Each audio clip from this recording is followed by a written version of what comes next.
Namaste and welcome back to Waking Up with Mindful Serenity.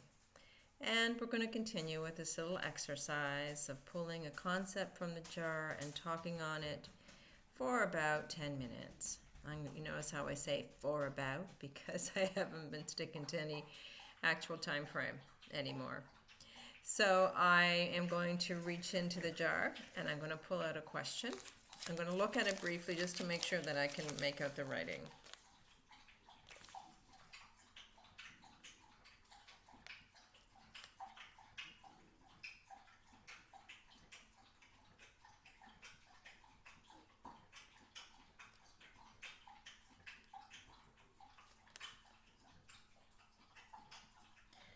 Okay, I'm going to take a deep breath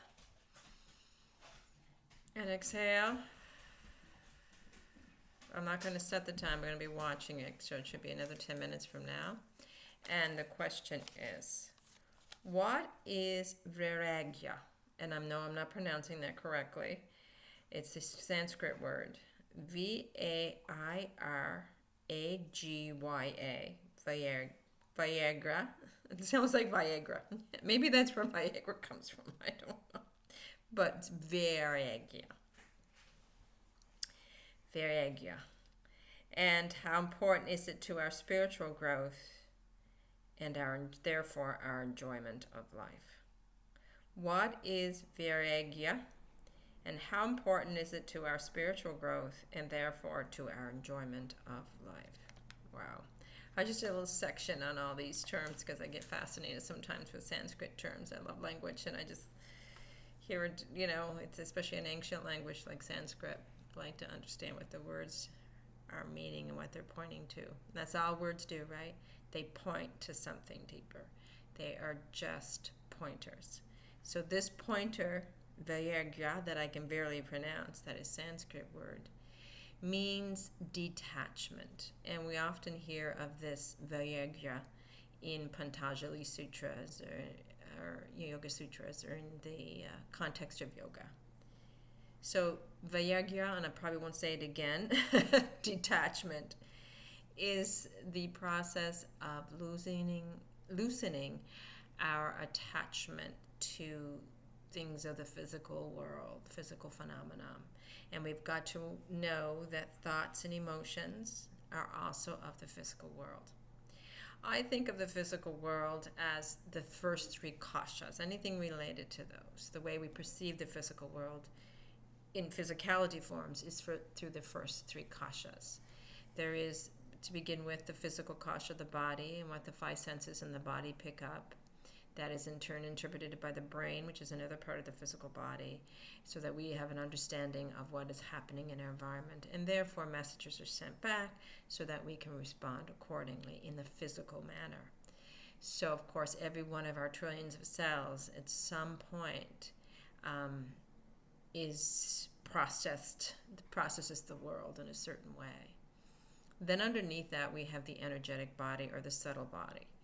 That's the second kosha. And that is, composed, according to the yogis, of, thousands of nadis, three main ones, the Ida, the Pingala, and the Shushma, which is the center one, that allows energies to flow from lower area upward. And then we think of the seven chakras. Of course, there's more than seven chakras, but the seven chakras we're familiar with along the spine, which include the root chakra at the bottom. Then from there we have the sacral chakra at the sacral area of the spine. Then we have the solar plexus chakra, the abdomen area. Then we progress into the thoracic vertebrae, starting with the heart chakra, which encompasses the heart and the chest organs, thoracic organs. From there we have the throat chakra, which would be the cervical spine.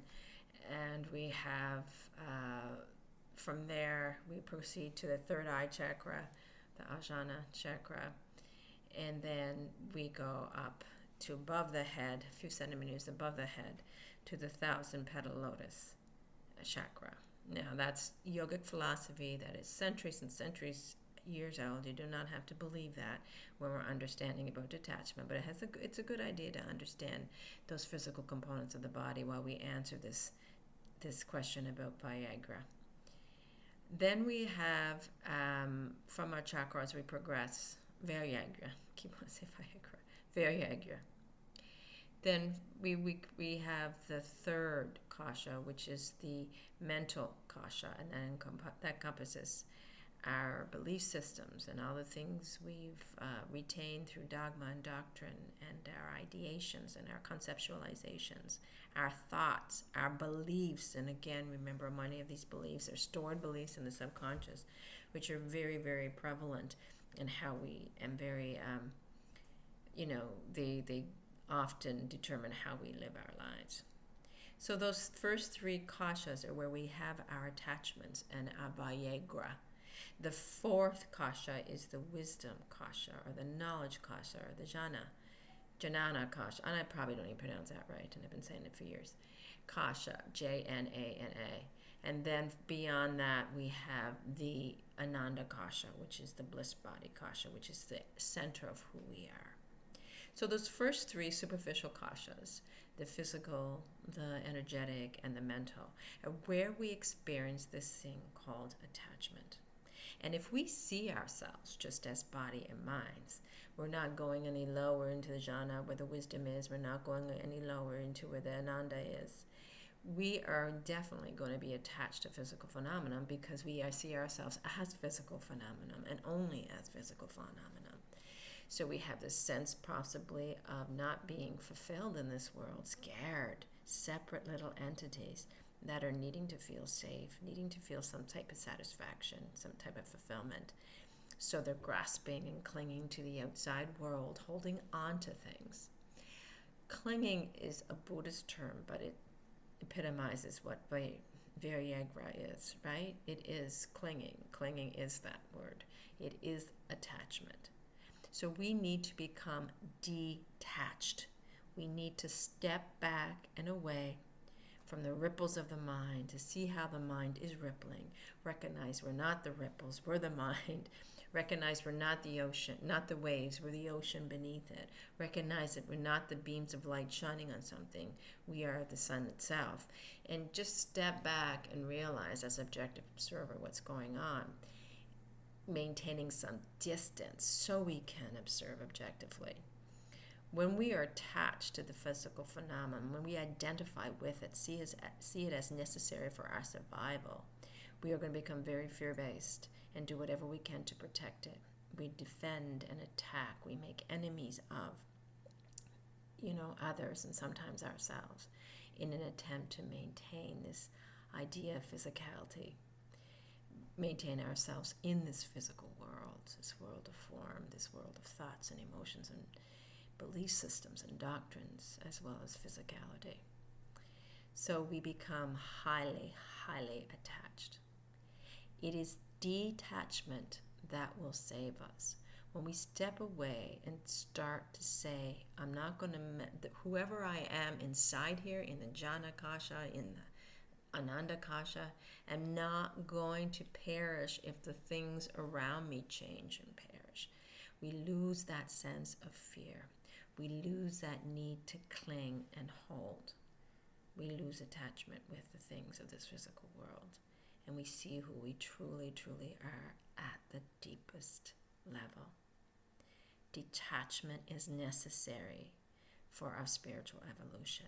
It's necessary for our mental health, though we don't think it is. Most psychology today is focused on how do we cater to the first three kashas so they're satisfied and content. What can we do outside in the world to make the world better for this little sense of me that inhabits the first three kashas? There's actually a mental construct based on the first three kashas rather than who we truly are. But even psychology today, it's all about this me. How do we enhance the me? How do we create esteem for this me? How do we build it up and keep it feeling safe and secure? When it is just part of a personality, a self-concept, a psyche, a sense of little me that we've become so attached to that we identify it as who we are. So we're afraid to lose it. If we could step back far enough, maintain that sense of detachment long enough so that we could see that that is just something I'm witnessing. It is not who I am. This personality that has these roles and has these likes and dislikes and these preferences is just something I'm observing. It is not who I am. Then we naturally attain this Vairagya. And it is the yogi's goal to maintain that, attain it and maintain it. That sense of detachment from things that are really not that important. And focusing on what is. And what is in focus, what is truly important. It's not what the physical body wants, though we do need to care for the physical body because it is the vessel by which we, go around and experience this world. It's the senses that allow us to experience life. And there's also this physical form that carries us from place to place so that we can experience life. We do need to take care of the body. We need to watch our energy and maintain our energy. Most of our energy is blocked, and I know in the West we don't talk a lot about blocked energy flow like they do in the East. But we do have blocked energy flows. And, we need to be aware of that and start working on opening up our Shushanam and our Adana Pingala so that we are less blocked, and so that Shakti, which is a natural flow of who we are, can begin to flow through. And we also need to detach from our mental bodies. We need to detach from this idea that we are the mind. The personal mind is all there is. And whatever it says, we have to listen to it and follow its directions and its instructions, which usually take us right into the mud. It doesn't solve our problems. It doesn't create that sense of peace we're longing for. It just takes us further and further away from the peace, the only peace there actually is, which begins in the jhana body and, of course, epitomizes itself in the Ananda body. So the more we're focusing on the things that we are getting attached to, the more attached we are to physical form and phenomenon that's always changing around us. We're never going to be content. We're never going to be satisfied. We're never going to be able to cling to that which we're trying to cling to, because like the beach sand is just going to slip through our fingers. It's not meant to be stored and clung to. We need to let go. And instead of seeking and grasping and clinging to things out here, becoming attached to the people in our lives, not so much attached to the people in our lives, but attached to them being exactly how we feel they need to be and for us to feel good inside. Once we lose that attachment, we're going to slip back into jhana and the Ananda Koshas, and we're going to experience life through there. Once we start becoming attached to the things of this world being a certain way, so that this little me, this thing we created based on those first three koshas, feels content inside, then we will slip back into jhana and Ananda and experience life through there as objective observers in a detached way. And that doesn't mean that it's in a, totally dispassionate way, in a totally disinterested way. In fact, we're going to be more interested, more passionate, more excited about what life offers us when we're living through those two koshas than we are if we're living through the first three koshas. We're going to experience life with wisdom and clarity, and we're going to experience life with acceptance and allowance. Instead of struggling against what is, we're going to accept and allow life to be exactly what it is. Instead of these ups and downs like a roller coaster ride, we're going to experience a peace that surpasses all understanding, and it's a peace that's not going to be conditional based on what's happening out there, based on what we're able to cling to, based on what we're able to push away. It's just going to be peace. So Vairagya, and again, I'm not pronouncing that right possibly, is detachment, and it's one of the yogi's goals, to detach from that which will not serve the greater self.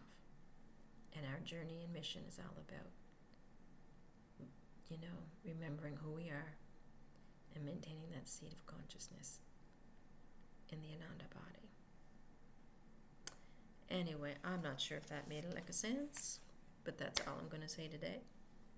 Thank you so much for joining me, and I do hope you have an amazing day. Oh, hurting to smile. Namaste.